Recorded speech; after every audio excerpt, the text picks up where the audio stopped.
बिस्मिल्लाहिर्रहमानिर्रहीम। अस्सलाम वालेकुम। आज हम बनाने लगे हैं खट्टी इमली चाट।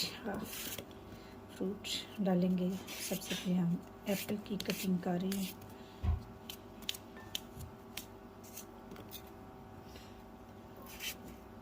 जी, हमने एप्पल काट लिए हैं। अब हम बनाना काट रहे हैं जल्दी से।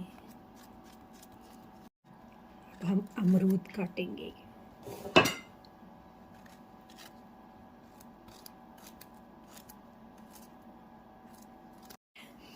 अनार मैंने छील के इसके निकाल लिए हैं दाने।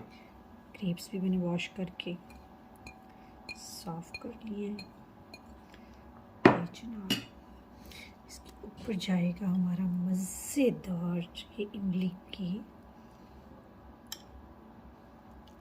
सॉस।